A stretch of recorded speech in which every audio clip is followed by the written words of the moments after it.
At the height of Japan's late 1980s economic bubble, reality seemed to warp. In Tokyo, a mere parking lot was worth more than all of New York's Central Park.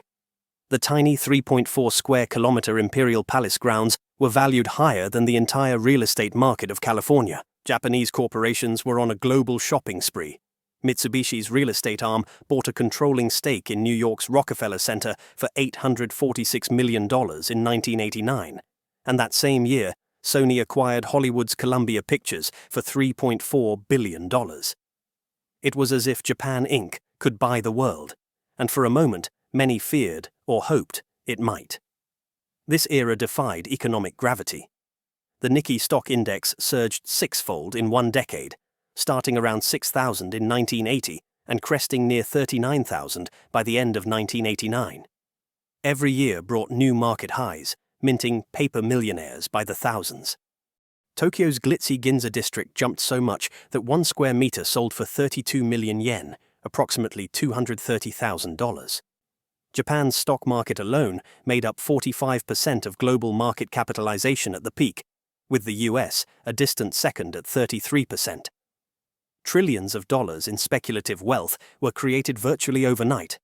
In 1987, gains from Japanese stocks and property amounted to roughly $3.4 trillion, equivalent to well over a full year of GDP. But this stunning ascent, what observers called the Japanese economic miracle, didn't come out of nowhere. Japan's path from post-war ruin to 1980s superpower was paved by a unique alignment of historical forces. How did Japan achieve this once-in-a-century boom? And why have we never seen another country replicate a Japan-style miracle since? To understand that, we need to rewind to the end of World War II and the forging of an unprecedented geopolitical bargain. In the 1980s, Japan's economy seemed unstoppable. Even other wealthy nations looked on in awe and alarm. By 1988, Japan had become the second largest economy on the planet, a position it had held since overtaking West Germany in the late 1960s. Its GDP reached about $5 trillion at the peak, an astonishing 2.5 times the size of Germany's and over 4 times that of China's at the time. And Japan accomplished this with a population of only approximately 120 million.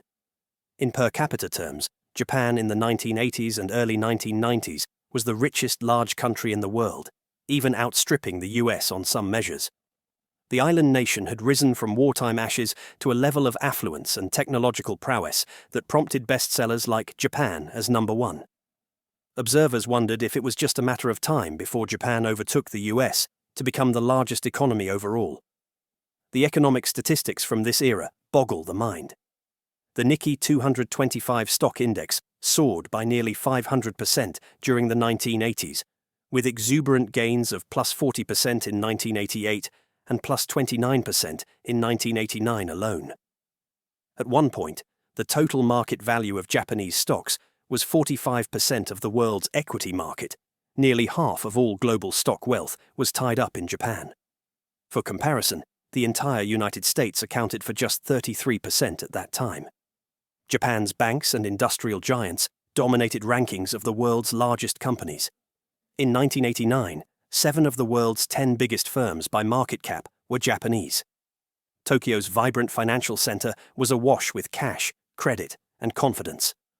Meanwhile, land and property in Japan became the priciest on earth. By late 1980s, Tokyo's prime real estate had no real comparison. A single downtown Tokyo car park was allegedly worth more than all of Manhattan's Central Park, and the land beneath the Imperial Palace was valued greater than all of California. In 1987 alone, Tokyo land prices jumped 58%. The frenzy fed on itself. Rising stock prices drove corporate wealth higher, which enabled more land purchases, which in turn bolstered collateral for more loans and speculation. Japan's corporate empires, the keiretsu conglomerates, had easy access to credit and used it to bid up assets everywhere. Culturally, this boom transformed Japan. It upended the country's famously straight-laced social norms with a mania for speculation and luxury. The cliché of diligent, frugal salarymen gave way, briefly, to an era of indulgence. Ordinary people bragged about getting rich off stocks. Young professionals queued around the block to watch electronic stock tickers and swap tips. Companies lavished perks on employees, and urban legends abounded of extravagant spending, corporate parties where geisha were flown in by helicopter, or absurd gifts like a $1,000 pet cat to woo a sweetheart. "We just thought it would never, ever stop," recalled one financier of the time. A sense of techno-utopian optimism pervaded the national psyche. Japan had mastered modernity, and the future belonged to it. Nowhere was this confidence more evident than in technology and industry. Japan utterly dominated sectors like consumer electronics, cameras, and automobiles. Sony, Panasonic, Toshiba, Canon. These brands became synonymous with quality and innovation. The Sony Walkman, for example, defined portable music worldwide. Toyota and Honda were conquering global auto markets, famed for reliability. By the late 80s, Americans were buying nearly 1 out of every 3 cars from a Japanese maker, and US icons like Ford were on the defensive. In advanced industries, Japan also excelled. It produced the bulk of the world's memory chips, lasers, and precision instruments. In 1988, Japanese firms held 6 of the top 10 positions in the semiconductor market, and by some measures, Japan's share of high-tech manufacturing output even exceeded America's. Internationally, this era sparked both admiration and alarm. To some, Japan's success was a blueprint, the pinnacle of efficient manufacturing and long-term strategy. To others, it was a threat. Commentators in the West fretted about being economically eclipsed. Popular books warned of a rising sun buying up American assets. US Congress held tense hearings on the trade imbalance. The perception was that Japan Inc. had a unified plan to outcompete the West, using quality manufacturing and patient capital to systematically capture industries. Indeed, by 1989, a US bestseller was titled The Coming War with Japan, reflecting the anxiety of the time. Yet, we know in hindsight that this story did not simply continue upward to Japanese global dominance. In the early 1990s, Japan's economic party came to an abrupt end. The stock market crashed, and the property bubble burst, sending the nation into decades of stagnation, the infamous lost decades. But why? To answer that, we must look at how Japan got to the 1980s miracle in the first place. It turns out that Japan's rise was propelled by some very special geopolitical tailwinds, conditions that no longer exist today. Japan's post-war economic miracle didn't happen in isolation. It was nurtured under a unique geopolitical umbrella provided by the United States during the Cold War. In the aftermath of World War II, as Japan lay devastated, a grand bargain was struck. Japan would focus on economic recovery while America guaranteed Japan's security. This strategy, initiated by Prime Minister Shigeru Yoshida, became known as the Yoshida Doctrine. The US-Japan Security Treaty of 1951, revised in 1960, cemented this arrangement. America stationed troops and warships to defend Japan, and in return, Japan could essentially outsource its defense and concentrate on growth. For Japan, this was an incredible free ride.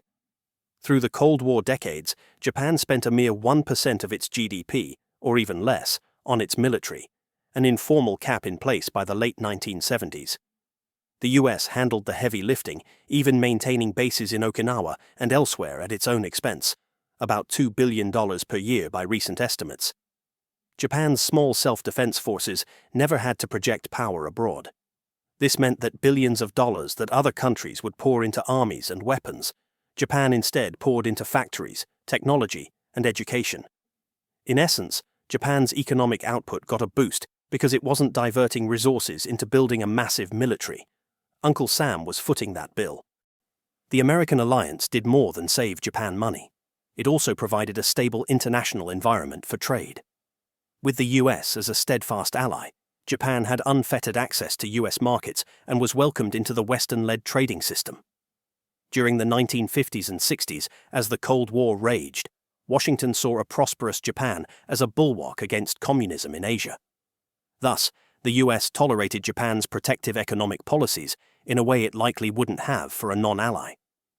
American officials often bit their tongues while Japan maintained high tariffs and closed certain markets to foreign competition in its early development years.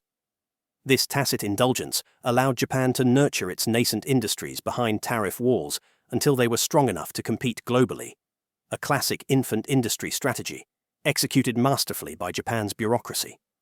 Crucially, the US also directly fueled Japan's recovery in the early years. The Korean War, 1950 to 1953, for example, was a turning point. With war raging on the Korean peninsula, just across the sea from Japan, the US military turned Japan into its supply base. American procurement orders for everything from uniforms to trucks flooded Japanese factories. Companies like Toyota, on the verge of bankruptcy after World War II, suddenly got huge orders to build military vehicles and trucks for the US Army. This Korean war boom injected valuable foreign currency and demand into Japan's economy at a critical moment, jump-starting industrial growth. From there, Japan rode the wave of the US-led global economic expansion. In 1964, Japan joined the OECD, the Club of Advanced Economies, and its exports, steel, ships, textiles, then electronics and cars, found eager buyers around the world. The Japanese government played its hand shrewdly in this environment. Throughout the 1950s and 60s, Japan's Ministry of International Trade and Industry, MITI, orchestrated a strategic industrial policy. It funneled cheap loans and subsidies to targeted sectors: steel, shipbuilding, electronics, automobiles, and tightly controlled foreign exchange and imports. Bureaucrats steered private companies toward technologies and industries deemed crucial for growth. At the same time, Japan kept its currency undervalued under the Bretton Woods system. The yen was fixed at an extremely cheap 360 yen per US dollar until 1971, which supercharged its export competitiveness. Effectively, the world was invited to buy Japanese goods, but Japan was cautious about buying from the world. This mercantilist approach worked wonders in the pro-free trade, anti-communist context of the Cold War, where the US and others mostly gave Japan a pass. By the late 1960s, Japan was often posting double-digit GDP growth, the original East Asian miracle that later Asian tiger economies would emulate. An example of Japan's guided capitalism, the formation of keiretsu networks. These were alliances of manufacturers, banks, and trading companies that coordinated investment and production. During the high-growth era, government policies encouraged the development of these corporate groups. Many evolved from pre-war zaibatsu trusts. The keiretsu allowed Japan to marshal resources and maintain market stability internally. They also effectively blocked foreign companies from entering Japan's domestic markets. Member companies held stock in each other, keeping out hostile takeovers, and they often sourced materials and components within their group.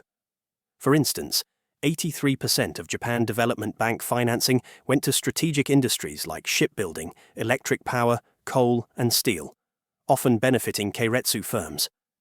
Japan built a highly coordinated economy behind a shield of protectionism until its firms were efficient enough to overwhelm foreign competitors abroad. By the 1970s and 80s, this formula had turned Japan into an export juggernaut, but it also began to breed international friction. Japanese companies captured huge shares of markets from semiconductors to automobiles, and Japan ran enormous trade surpluses, especially with the United States. American consumers were gobbling up Toyotas, Sonys, and Panasonics, while Japan bought relatively fewer American goods. The outcome: a ballooning US-Japan trade deficit that hit record levels in the 1980s. In 1985, the US trade deficit with Japan was estimated around $50 billion for that year alone, representing roughly one-third of America's entire trade deficit. Politically, this became explosive. US lawmakers drafted dozens of protectionist bills targeting Japanese imports. Under pressure, Japan made some concessions, agreeing to voluntary export restraints on cars, opening certain markets. But the core imbalance persisted. The climax of this trade tension was the Plaza Accord of 1985. In a meeting at New York's Plaza Hotel, the United States, Japan, and European allies struck a deal to depreciate the US dollar and let the yen rise to reduce trade imbalances. Japan agreed to this coordinated currency intervention, and over the next 2 years, the yen's value roughly doubled against the dollar. The Plaza Accord did help shrink the US trade deficit a bit, but it had unintended consequences for Japan. A stronger yen made Japan's exports less unbeatable and squeezed manufacturers' profits. In response, Japan's central bank flooded the domestic economy with cheap credit to stave off recession. Japanese firms, finding it harder to export, also started investing their money overseas, often back into the US, buying real estate and companies, hence those high-profile purchases like Rockefeller Center and Columbia Pictures. Thus, ironically, American pressure in the 1980s forced Japan to revalue its currency and liberalize, which then contributed to the late 80s bubble. The Bank of Japan's low interest rates after 1985 made borrowing so easy that speculation in stocks and property went into overdrive. And Japan's trade surpluses, while shrinking relative to GDP, still pumped liquidity into the economy. As a contemporary noted, the Plaza Accord was intended to rectify trade imbalances, but instead it increased Japanese investment in the United States and generated new criticism of Japan's economic prowess. By the end of the decade, Japan's free ride was effectively over. The US and other trading partners were no longer willing to tolerate mercantile policies from an economic superpower. But Japan had already gotten enormously rich.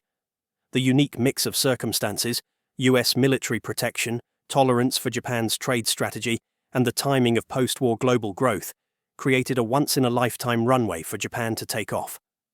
By 1990, Japan had arrived at the pinnacle we saw. The geopolitical winds that lifted Japan were shifting. The Cold War ended. The US was becoming less inclined to give allies economic free passes, and global competition was heating up. Japan would soon find that dominating the hardware-based 20th century economy was one thing, but the software-driven 21st century would be a different challenge altogether. The world economy that Japan conquered in the 20th century was one built on heavy industry and hardware. Cars, ships, steel, semiconductors, consumer electronics. These were Japan's playing fields, and it was unbeatable on them. However, as the 1990s and 2000s unfolded, the global economic center of gravity shifted towards software, services, and digitization. This shift played to the strengths of Silicon Valley and other more software-centric ecosystems, not Japan's. Simply put, the rules of the game changed, and Japan struggled to adapt. Consider the tech landscape of the late 20th versus early 21st century. In 1989, the titans were companies like Mitsubishi Bank, Sumitomo Bank, Toyota, NTT, and IBM, many of them Japanese industrial or finance giants. Fast forward to today, and the largest companies are names like Apple, Microsoft, Google, Amazon, primarily software, internet, and platform companies. Not a single one is Japanese. In fact, the value of Japan's entire stock market today, the Nikkei index, is smaller than the combined market cap of just two US tech firms, Apple and Nvidia. That astonishing comparison underscores how completely the torch passed from Japan's hardware era to the new software era. Japan went from owning nearly half of global stock value in 1989 to roughly 6% today, a dramatic relative decline as tech wealth migrated elsewhere. Why did this happen? One reason is that Japan's corporate and innovation model was optimized for the integrated manufacturing age, not the open platform, software-centric age. During its miracle years, Japan excelled at incremental improvement of hardware, refining manufacturing processes, achieving superlative quality control. Think of Toyota's lean production or Sony's craftsmanship. Its companies were vertically integrated, and supply chains often kept in-house or within the keiretsu networks. This worked brilliantly for cars, consumer electronics, and appliances. But as computing and the internet matured, the industry shifted toward a more modular, software-driven paradigm. In the PC industry, for example, the Wintel Alliance, Windows plus Intel, created a standard platform that lots of companies could build on. The value moved into software, operating systems, applications, and standardized chips, areas where Japan had less presence. US antitrust and market forces in the 1980s had broken up old American hardware monopolies and given rise to a more decentralized tech ecosystem. By the 1990s, innovation was coming from smaller, risk-taking software startups and Silicon Valley venture garages, an arena quite foreign to Japan's large hierarchical firms. Japan's electronics giants missed many of these new trends. They were late to personal computing, aside from some niche domestic PCs, and they largely failed to dominate software or services. Japan did innovate in mobile phones early. Years before the iPhone, Japanese flip phones could do email, internet, and mobile payments. But these innovations stayed confined to Japan's market, often called the Galapagos syndrome, advanced but insular. When global standards like iOS/Android smartphones emerged, Japanese phone makers like NEC, Panasonic, Sharp, and even Sony could not keep up internationally. Similarly, in video games, Japan led in console hardware, Nintendo, Sega, Sony PlayStation, but the broader software ecosystems, online gaming networks, mobile app stores, later saw more competition from abroad. The impact on market share was stark. In category after category, Japanese dominance eroded once the playing field globalized and shifted to software-centric or modular competition. A striking example. In 1987, Japanese firms controlled 76% of the world DRAM memory chip market. By 2004, that share had plunged to just 3% as Korean and American firms took the lead. Japan's once mighty TV industry, remember Sony Trinitrons, saw its global share evaporate with the rise of Korean and Chinese manufacturers. Japanese companies made 95% of the world's DVD players in 1997, but only 20% by 2006 as production shifted to lower-cost countries. In the 2000s, Japanese brands nearly disappeared from the top ranks of mobile phone sales globally, eclipsed by the likes of Apple, Samsung, and later Chinese brands. Even in areas where Japan started out technologically ahead, it fell behind in capturing value. A government study highlighted that Japanese suppliers provided about 70% of the components in Apple's iPod, circa 2005, things like the hard drive, display, etc., but only 20% of the components in an Apple iPad, 2010. Why? Because the iPad had more of its value in the central processing chip and software, designed by Apple in California, and in other foreign-sourced components. Japan remained excellent at precision manufacturing. It still makes world-class camera sensors, car parts, batteries, and so on. But the highest value in tech shifted to intangible software, user experience, and ecosystems. Those were not Japan's forte. Another factor was corporate culture and entrepreneurship. Japan's miracle years were driven by large companies with lifetime employment norms and cautious management, great for steady improvement, not so great for disruptive innovation. The 1990s and 2000s were an era of rapid change, the internet boom, dot-com bust, then Web 2.0, requiring nimbleness. The US saw an explosion of new firms, Amazon, Google, Facebook, to name a few, that grew into giants. South Korea poured resources into a few chaebol-driven tech bets, like Samsung's pivot to smartphones. China embraced a quasi-capitalist tech sector that produced Alibaba, Tencent, Huawei, etc. Japan, by contrast, saw relatively few successful startups or major corporate reinventions in the digital realm. Its best-known tech companies by the 2010s were mostly the same names from the 1980s, many of them shadows of their former selves.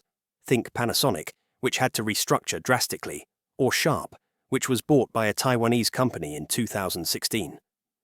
Through the 1990s, Japan also dealt with the aftermath of the burst bubble. Banks laden with bad debt, companies cutting costs, and consumers growing thrifty. It's hard to overstate how much this long stagnation sapped Japan's dynamism. The term lost decade turned into lost decades. From 1991 to around 2003, Japan barely grew. Deflation, falling prices, became chronic. In nominal terms, Japan's GDP in 2023 was actually smaller than it was in 1995, $4.2 trillion versus $5.5 trillion, an unheard-of situation for a developed economy. While one might attribute some of this to deliberate deflationary policy and accounting, it's still roughly the same size economy in real terms as 30 years ago. The stagnation meant less investment in new industries. The government tried stimulus after stimulus, and the central bank cut rates to zero, but Japan mostly treaded water economically.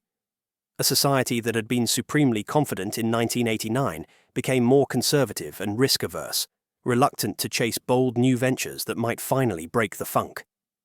This collective risk aversion arguably caused Japan to underinvest in the very industries, like global internet platforms or software, that were booming elsewhere. By the 2010s, the verdict was clear. Japan would remain a wealthy, highly advanced nation, but it was no longer at the leading edge of growth and innovation globally. It still excelled in certain high-end manufacturing niches. From precision machinery to anime and video games, Japan continues to influence culture and tech. But it wasn't going to drive the world economy as it once did. In short, Japan's miracle was a product of a specific era, the hardware era. And once that era passed, Japan could not dominate the new game in the same way.